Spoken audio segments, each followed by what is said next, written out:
दोस्तों, आपने कभी ना कभी कोई काम करने की कोशिश की होगी और जब आप उस काम को पूरा नहीं कर सके तो आपने एक समय के बाद हार मान ली होगी। आज की कहानी सुनने के बाद आप अपनी ज़िंदगी में कभी भी हार नहीं मानोगे, ये मेरी गारंटी है। लेकिन उसके लिए आपको पूरी कहानी मन लगाकर सुननी होगी। दोस्तों, कभी हार न मानना एक अद्भुत गुण है जो किसी भी व्यक्ति को सफलता की ओर ले जा सकता है। यह वह शक्ति है जो हमें चुनौतियों का सामना करने और अपने लक्ष्यों को प्राप्त करने में मदद करती है। दृढ़ता के बिना हम आसानी से हार मान सकते हैं और अपने सपनों को छोड़ सकते हैं। इस वीडियो में हम कभी हार न मानने की शक्ति और इसके महत्व के बारे में जानेंगे। हम इस गुण के कुछ प्रसिद्ध उदाहरण को भी देखेंगे और सीखेंगे कि हम इसे अपने जीवन में कैसे विकसित कर सकते हैं। चाहे आप अपने करियर, अपने रिश्तों या अपने व्यक्तिगत विकास में सफल होना चाहते हैं, दृढ़ता आपके पास सबसे महत्वपूर्ण उपकरणों में से एक है। यह वीडियो आपको वह प्रेरणा देगा जो आपको आगे बढ़ने और अपने लक्ष्यों को प्राप्त करने के लिए आवश्यक है। तो आइए इसे आज की बौद्ध कहानी के माध्यम से समझते हैं कि दृढ़ता क्या है और ये हमारे जीवन में कैसे परिवर्तन ला सकती है। एक बार एक बहुत ही दुखी व्यक्ति एक महात्मा के पास आकर कहता है, मैं अपने जीवन से बहुत दुखी हूँ। मैं अपने बीवी बच्चों और अपने परिवार को भी खुश नहीं रख सकता। मैं अपने लिए भी कुछ नहीं कर पा रहा। कभी कभी तो मुझे अपनी ज़िंदगी को ख़त्म कर देने के भी ख्याल आते हैं। आप इतनी साधनाएं करते हैं, इतनी तपस्या करते हैं, क्या आप मुझे कोई ऐसा मार्ग बता सकते हैं जिससे मैं अपने बुरे वक्त से बाहर आ सकूं? मेरा बहुत बुरा समय चल रहा है। 2 वक्त की रोटी का इंतज़ाम करना भी मेरे लिए बहुत मुश्किल हो गया है। अब आप ही बताइए कि ऐसे वक्त में मैं ज़िंदा रहूं तो कैसे रहूं? कैसे अपने परिवार को खुश रखूं? कृपया करके कोई साधारण सा तरीका बताने की कृपा करें ताकि मैं आसानी से समझ सकूं, क्योंकि मैं बहुत पढ़ा लिखा नहीं हूं। अगर आप बड़ी बड़ी ज्ञान की बातें करेंगे तो शायद मैं कभी समझ भी नहीं पाऊंगा। यह सुनकर महात्मा ने मुस्कुराते हुए कहा कि तुम एक काम कर सकते हो मेरा। उसने सामने की तरफ इशारा करते हुए कहा कि उस ऊंची पहाड़ी पर एक मंदिर है और उस मंदिर के पास चींटियों का एक घर है जहाँ पर हजारों चींटियाँ रहती हैं। तुम्हें सुनने में बड़ा अजीब लगेगा, लेकिन वह चींटियाँ उस मंदिर की ज़मीन को ख़राब कर देती हैं। उस मिट्टी की उपजाऊ शक्ति वह खत्म कर देती है, जिसके कारण वहाँ पर कोई भी पेड़ या कोई भी घास पनप नहीं पाती है। तुम मेरा एक काम करो, उसके बाद मैं तुम्हें तुम्हारे सवालों के जवाब दूंगा। तुम 7 दिन तक रोज़ उस पहाड़ी पर जाओ और उस चींटियों के घर को तहस नहस कर दो, उसको तोड़ दो। जब भी तुम्हें कोई चींटियों का घर दिखे मंदिर के आसपास तो उसे वहीं पर तहस नहस कर देना। लेकिन याद रहे, घर को तोड़ने में कोई भी चींटी मरने नहीं चाहिए। इस बात को समझने का प्रयास करते हुए वह युवक वहां से चला गया। शायद उसको कुछ समझ में नहीं आया था कि महात्मा जी ऐसा क्यों करवा रहे हैं। वह तो उन चींटियों पर अन्याय कर रहे हैं, उनका घर तुड़वा रहे हैं, उन्हें नुकसान पहुंचा रहे हैं। आखिर कौन महात्मा ऐसा करेगा? लेकिन फिर भी उस महात्मा की बात मानते हुए वह अगले दिन से ही पहाड़ी पर जाना शुरू कर देता है। जब वह पहले दिन पहाड़ी पर पहुंचता है तो देखता है कि बहुत सारी चींटियां अपना खाना जुटाने में लगी हुई हैं। सारी चींटियां कतार से चल रही थीं और अनाज के छोटे छोटे कण उठाकर अपने घर में जमा करती जा रही थी। यह देखकर पहले तो उस युवक का मन कमज़ोर पड़ गया। उसने सोचा कि यह इतनी मेहनत करके अपना घर भर रही है और मैं इनके घर को तबाह कर दूंगा तो इनको कितना बुरा लगेगा। लेकिन फिर उसने उस महात्मा की बात याद करते हुए उस घर को तोड़ना शुरू कर दिया। जल्द ही चींटियों में हाहाकार मच गया। वह इधर उधर दौड़ने लगी। अभी तक जो कतार में चल रही थी अब वह बिखर गई और इधर उधर अपनी जान बचाने के लिए भागने लगी। थोड़ी देर में घर टूट गया और सारी चींटियां इधर उधर छुपने के लिए भाग चुकी थीं। ये करने के बाद वह युवक दुखी मन से वापस अपने घर पर लौट आया। उसका मन परेशान था, दुखी था, पश्चाताप से भरा हुआ था।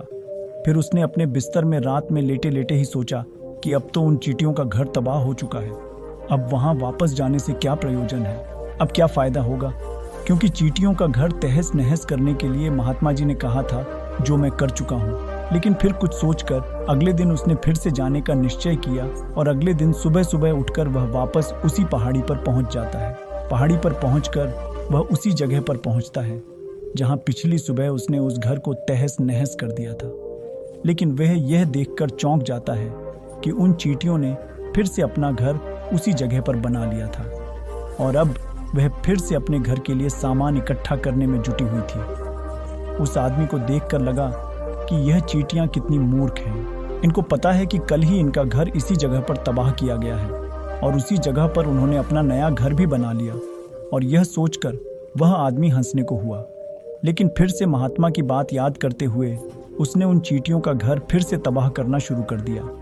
फिर से उन चींटियों में हलचल मच गई और थोड़ी देर में वह चींटियां इधर उधर अपनी जान बचाने के लिए भागने लगी। कुछ ही देर में उनका घर फिर से नष्ट हो गया और वह युवक थोड़ा संतोष के भाव से कि इस बार तो मैंने अच्छी तरह से उस घर को तबाह कर दिया है, अब तो वह चींटियां यहाँ पर अपना घर बना ही नहीं पाएंगी। इसीलिए जाने से पहले उसने उस घर पर ठंडा पानी भी डाल दिया ताकि चींटियां वहाँ पर अपना घर न बना सकें। और इस तरह अपना कर्म पूरा करके वह युवक फिर से अपने घर लौट आया। आज रात में सोते वक्त फिर से वह इंसान यही सोच रहा था कि क्या महात्मा यह सही काम करवा रहे हैं? क्या किसी का घर तबाह करना किसी सिद्ध पुरुष को शोभा देता है? क्या हो अगर वह महात्मा सिद्ध पुरुष हो ही ना? क्या होगा अगर वह मुझे बेवकूफ़ बना रहे हो? लेकिन फिर उसने निश्चय किया कि मैं अपने काम को पहले पूरा कर लेता हूँ, उसके बाद ही पता चलेगा कि महात्मा मुझसे ऐसा क्यों करवा रहे थे। और यही सोचकर वह रात में सो जाता है। अगले दिन सुबह उठकर वह फिर से उसी पहाड़ी की ओर निकल जाता है। पहाड़ी पर पहुंचकर वह उसी जगह पर पहुंचता है जहां पर उसने उनके घर को तबाह कर दिया था और वह यह देखकर खुश हो जाता है कि वहां पर कोई भी घर नहीं था। सारी चींटियां वहां से भाग चुकी थीं। अब उसने सोचा कि अब मेरा रोज रोज आने का क्या प्रयोजन, क्योंकि चींटियां तो अपना घर बदल चुकी हैं और महात्मा जी ने मुझे 7 दिन आने के लिए कहा था, लेकिन आज तो तीसरा ही दिन है। अब बाकी 4 दिन वापस आने का क्या प्रयोजन? और यही सोचकर उसने निश्चय किया कि यहाँ से वह सीधा उसी महात्मा के पास जाएगा और उनको यह सारी खबर बता देगा। जब वह वापस मुड़कर उस पहाड़ी से उस महात्मा की कुटिया की तरफ जाने लगा तो उसने देखा तो अचानक उसकी नज़र एक और घरौंदे पर पड़ी जो कि चींटियों का ही बनाया हुआ था। मतलब कि वह घरौंदा चींटियों ने ही बनाया था और अब वह चींटियां नए घर में वास कर चुकी थीं। ये नया घर उनके पुराने घर से थोड़ी ही दूरी पर था और जब उस युवक की नज़र उस घरौंदे पर पड़ी तो उसने सोचा कि शायद महात्मा को पता था कि यह चींटियां अपना घर यहाँ से बदल कर किसी दूसरी जगह पर बना लेगी, इसीलिए उन्होंने मुझे 7 दिन आने के लिए कहा था। और यह विचार करके वह उसका नया घर भी तोड़ने के लिए पहुँच जाता है। जब वह वहाँ पहुँचा तो चींटियां उसी तरह अपने कार्य में लगी हुई थीं। वह अपने लिए खाना इकट्ठा कर रही थी और अपने घर में जमा करती जा रही थी। जो पुराना घर टूटा था वहाँ भी अनाज के कण बचे हुए थे और चींटियां वहाँ से भी अनाज इकट्ठा कर करके वापस अपने नए घर में ला रही थी। अब यहाँ पर फिर से युवक का मन थोड़ा कमज़ोर पड़ गया, क्योंकि वह खुद भी कमज़ोर था, खुद भी वक्त का मारा हुआ था।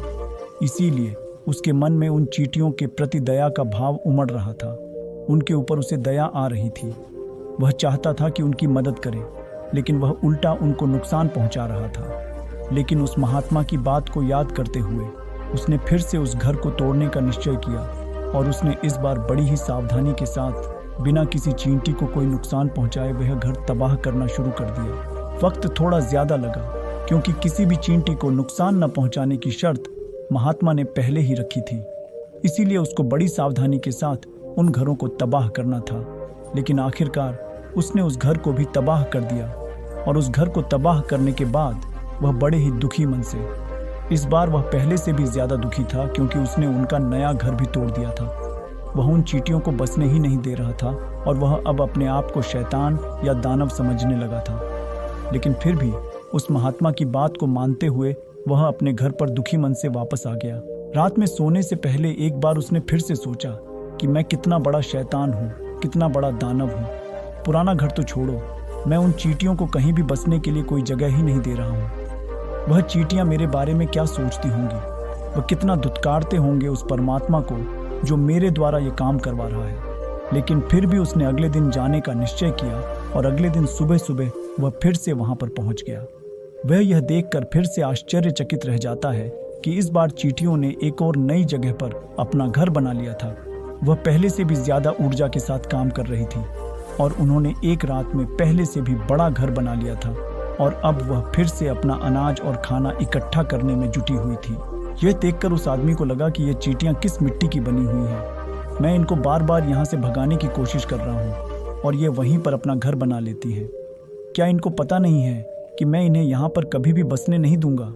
यह चींटी है, दिखने में इतनी छोटी है, लेकिन फिर भी यह मुझसे हार नहीं मान रही है। बड़े ताज्जुब की बात है और इस बार उसने गुस्से में उस घर को तहस नहस करना शुरू कर दिया। लेकिन इस बार तहस नहस करते हुए कुछ चींटियां वहीं पर मर गईं। उसके पैरों तले कुचल दी गई। कुचलने के बाद जब वह अपने अहंकार से बाहर आया तो उसने देखा कि गुस्से में उसने उन चींटियों को कितनी क्षति पहुंचा दी है।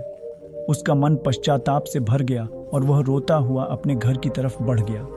रात में सोते वक्त उसने सोचा कि मैं उन पर बहुत ज़्यादा अत्याचार कर रहा हूँ, अब इससे ज़्यादा अत्याचार मैं नहीं कर पाऊंगा। और यही सोचकर वह अगले दिन उन चींटियों के लिए अपने घर से थोड़ा आटा लेकर उसी पहाड़ी पर पहुंच जाता है। आज उसके मन में उन चींटियों के प्रति श्रद्धा का भाव था, दया का भाव था। आज वह उनकी मदद करना चाहता था।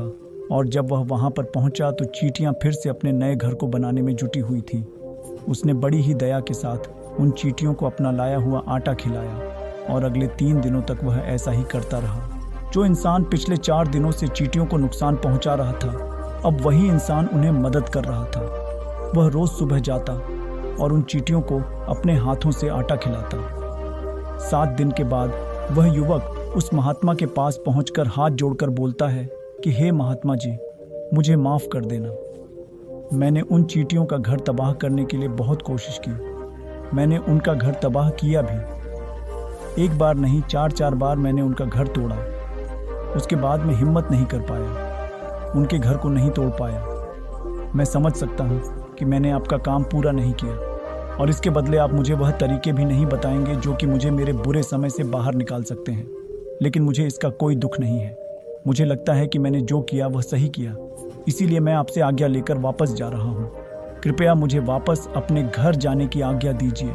ये सुनकर उस महात्मा ने मुस्कुराते हुए कहा कि अरे बेटा, इतनी भी क्या, जल्दी रुको तो सही, जलपान तो कर लो, थोड़ी देर ठहर जाओ, उसके बाद चले जाना। और यह कहकर वह महात्मा उस युवक के लिए पानी लेकर आते हैं। पानी पिलाने के बाद महात्मा उस युवक से पूछते हैं कि तुम मुझे यह बताओ कि आखिर तुम उन चींटियों का घर तबाह क्यों नहीं कर सके।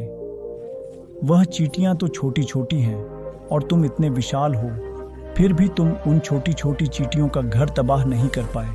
कहाँ है तुम्हारी शक्ति, तुम्हारा बाहुबल? इसका जवाब देते हुए उस युवक ने कहा कि हे गुरुवर, मैंने उन चींटियों का घर तबाह कर दिया था, बार बार किया था। एक बार तो अपने गुस्से में उन चींटियों को भी मैंने हानि पहुंचा दी थी। लेकिन जिस दिन मैंने उनको हानि पहुंचाई, उसी दिन मेरे को लगा कि मैं उनको क्यों हानि पहुंचा रहा हूँ, क्यों इनको इतनी तकलीफ दे रहा हूँ। और उसी दिन से मैंने उनको नुकसान पहुंचाने की बजाय उनकी सहायता करनी शुरू कर दी। ये सुनकर उस महात्मा ने कहा कि यही तो सीखने की बात है। एक छोटी सी चींटी हमें जीवन का संदेश दे जाती है। मैंने तुम्हें उन चींटियों का घर तबाह करने के लिए नहीं भेजा था, मैंने तुम्हें भेजा था ताकि तुम उन चींटियों से कुछ सीख ले सको। तुम्हें क्या सीख मिली उन चींटियों से, क्या मुझे बता सकते हो? ये सुनकर उस युवक ने पूरी कहानी बयां कर दी। पूरी कहानी सुनने के बाद महात्मा ने मुस्कुराते हुए कहा कि बेटा, तुमने जो महसूस किया मैं वही तुम्हें दिखाना चाहता था। वह यह थी कि तुमने कितनी ही बार उनके घर को तोड़ने की कोशिश की, कितनी ही बार प्रयास किया कि उनका घर तबाह हो जाए, लेकिन वह हर बार अपना नया घर बना लेती थी। उन्होंने कभी भी हार नहीं मानी। अगर वह हार मान लेती तो चींटियां तुम्हें वहां पर नहीं मिलती। जब एक छोटी सी चींटी अपने विश्वास और मेहनत से इतने बड़े आदमी का दिल बदल सकती है, तो तुम तो इंसानों का मन बदल ही सकते हो। अपने जीवन में अपनी किस्मत न बदलने का कोई कारण तुम्हारे पास नहीं बचता। जीवन कार्यशीलता का नाम है, कर्मशीलता का नाम है। लेकिन हम मनुष्य 1-2 बार हार मिलने पर ही टूट जाते हैं, हताश हो जाते हैं और फिर जीवन में प्रयास ही नहीं करते। और कुछ लोग अपनी जिंदगी को खत्म करने पर उतारू हो जाते हैं। लेकिन जानवरों में तुमने एक बात देखी होगी कि वह अपना जीवन खुद से कभी खत्म कर ही नहीं सकते हैं। तुमने कभी नहीं सुना होगा कि किसी जानवर ने आत्महत्या कर ली, चाहे वह जानवर कितना ही भूखा क्यों ना हो, कितना ही दुखी क्यों ना हो, लेकिन वह अपने जीवन के लिए हमेशा संघर्ष करता रहता है। लेकिन वहीं पर दूसरी तरफ हम मनुष्य 1-2 बार हताश होने पर ही अपना जीवन खत्म कर लेते हैं। जीवन तो कर्म करने का नाम है, इसीलिए मृत्यु से पहले कर्म करना कभी मत छोड़ना, क्योंकि मृत्यु के बाद तो तुम परम विश्राम में चले ही जाओगे। तो उससे पहले कर्म करना क्यों छोड़ रहे हो, क्यों हताश हो रहे हो? अगर तुम्हारा एक घर टूट गया है तो दूसरा घर बनाने का प्रयास करो, कोशिश करो, और कोशिश करने वालों की कभी हार नहीं होती। ये तुम उन चींटियों से देख चुके हो। देखने में तुमसे कितनी छोटी है वह चींटियां, और तुम इतने बड़े हो, लेकिन उनका मन तुम्हारे मन से इतना बड़ा है, इतना विशाल है, इतना दृढ़ संकल्प है कि इतनी बार घर टूटने पर भी उन चींटियों ने कभी हार नहीं मानी। दूसरी सीख यहाँ से लेने की थी, वह यह थी कि जब भी हमारे ऊपर बुरा समय आता है, हमें लगता है कि यह समय कभी नहीं जाएगा, यह समय मेरे जीवन को बर्बाद कर देगा, मुझे कभी नहीं जीने देगा। और अपने इन्हीं ख्यालों से, जिनका असलियत में कोई भी अस्तित्व नहीं है, वह सिर्फ विचार है, और वही विचार हमारे मन को दुखी कर देते हैं और इसीलिए हम प्रयास करना भी छोड़ देते हैं। लेकिन तुम खुद सोचो कि बार बार प्रकृति हमें दुख पहुंचाएगी, नुकसान पहुंचाएगी, लेकिन कब तक पहुंचाएगी? अगर हम बार बार फिर से उठकर फिर से नया प्रयास करते रहेंगे तो प्रकृति भी हमारे सामने घुटने टेक देगी और वह भी एक दिन हमारे ऊपर दयावान हो जाएगी और वह हमें सब कुछ देने लगेगी जिसकी हमने कभी कामना की थी। इसीलिए यह भी कहा जाता है कि बुरा वक्त किसी का भी हमेशा नहीं रहता। तुमने खुद देखा कि तुम उन चींटियों को तबाह करने के लिए पहुंचे थे, लेकिन बाद में तुम्हें उन चींटियों को अनाज और आटा देने लगे। तुम ही उन पर कृपालु हो गए। क्यों हुए? क्योंकि तुमने देखा कि वह चींटियां हार ही नहीं मान रही हैं। इसी तरह अगर तुम भी अपने जीवन में कभी हार नहीं मानेंगे तो एक न एक दिन यह प्रकृति तुम्हें वह सब कुछ देगी जो तुम अपने जीवन में पाना चाहते थे। इसीलिए हमेशा याद रखना, हमें बिना रुके, बिना थके और बिना परिणाम की चिंता के बस कार्य करते जाना है। और दूसरा यह कि एक न एक दिन प्रकृति तुम्हारे उस कर्म का परिणाम तुम्हें ज़रूर देगी। तो दोस्तों, कैसी लगी आपको ये कहानी? आप हमें कमेंट सेक्शन में ज़रूर बताना, और अच्छी लगी हो तो इस चैनल को सब्सक्राइब ज़रूर कर लेना। तो चलिए मिलते हैं ऐसी ही कोई नई कहानी में कोई नए मैसेज के साथ। तब तक के लिए अपना ख्याल रखें। धन्यवाद। नमो बुद्धाय।